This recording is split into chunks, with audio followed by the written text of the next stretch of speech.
Francisco. But also we've seen what Kyle Shanahan's been able to do, even going all the way back to 2013 with RG3 when RG3 won Rookie of the Year, right? Like, you have a quarterback who, I get it, he's young, he's still learning the position. There's going to be things that he sees in regular season that he didn't see in this preseason, even though he got some reps last year in regular season action.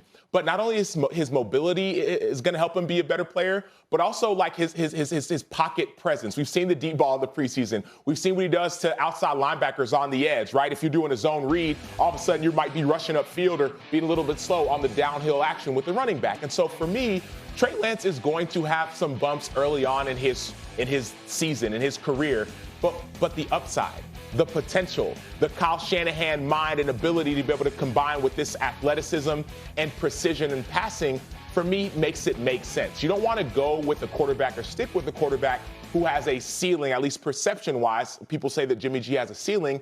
You want to have a guy who has this, what some people would call untapped potential. There's a lot of talk about he didn't have a lot of reps in college and he didn't play that much, hadn't thrown a lot of balls and all these kinds of things. We say that.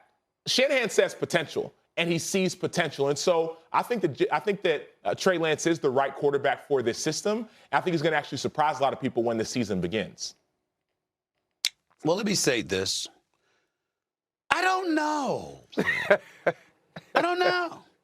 I mean, let's just say that. I mean, I know that, we're on a debate show and we're supposed to sit up there and be definitive. Damn it, I don't know. Because here's the deal. Trey Lance got skills. I know that.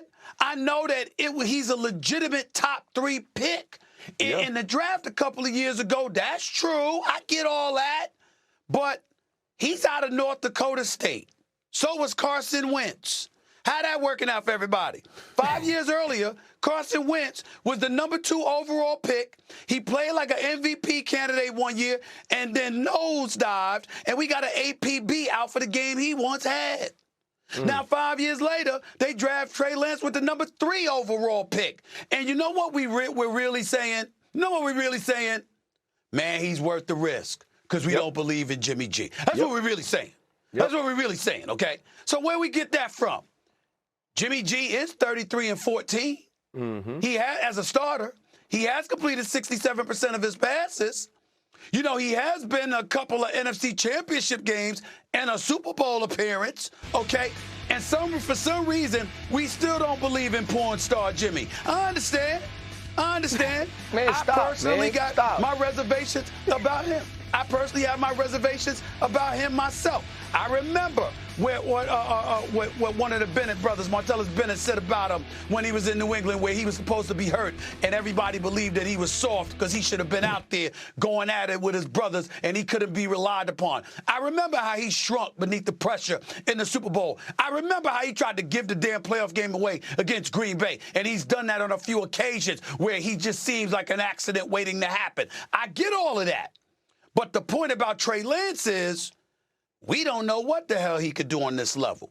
And, he's thrown about 71 passes. He's completed about 57% of his passes. We looking at him and we say, all right, well, let's see what you got. Because Shanahan and Lynch clearly didn't believe that Jimmy Garoppolo was the dude. So this is more about we don't believe in Jimmy rather than wait till y'all see Trey Lance. We don't know.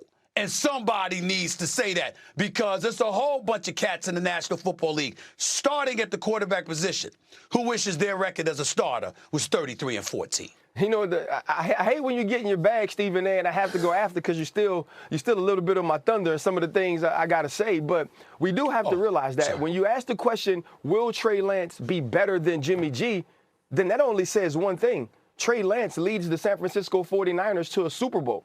And when I listen to Sacho and he talks about untapped potential and what he could possibly be, the problem is the San Francisco 49ers are put together to win right now. So Trey Lance is not going to get an opportunity to get graded on that curve. And I have a homeboy, a real tight close friend, his son plays for Nickel State, and they played Trey Lance at North Dakota State, and he said, Ryan, he was a man amongst boys. Where he's not going to be a man amongst boys. in the NFL. He saw last night when he's scrambling out the pocket and he's getting interior pressure that this defensive lineman can run him down and get his hand on the football. He saw last night when he stepped up into the pocket, that D tackle isn't going to miss that tackle, or when you get on the edge, you're not going to run over Isaiah Simmons without consequence like you did the linebacker that you were playing in the Division II playoffs. And so when you think about all of these things that Trey Lance has against him, this is different. Right? He's not going to be more athletic. He's not going to be more powerful. He's not going to be more explosive. But then we go back to what Stephen A. says about Jimmy G. We knew what Jimmy G was. Right? And we knew how Kyle Shanahan had to take care of Jimmy G, how Kyle Shanahan had to scheme and strategize around Jimmy G's weaknesses. So that means he has to do the same thing for Trey Lance. You don't just send Trey Lance out there and say, okay, let's go be Superman. You do the same type of things that you were doing for Jimmy G. And then every once in a while, 1 or 2 plays in critical football moments, you need that Trey Lance top 3 talent to show up and make a play outside of the X's and O's. So the thing that Stephen A. said that is the most true, we do not know. Because every time Jimmy G played, the San Francisco 49ers were a championship. When I played, our coaches would say, hey, if you do this in practice, you're kicked out of practice. Because in a game, you'd be kicked out of the game.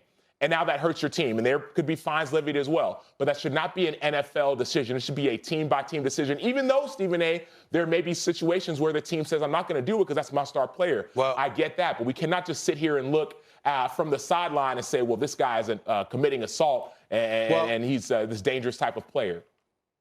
Well, let me go back, and I want to go back to RC in this regard because he deserves the last word on this particular topic when I bring this up.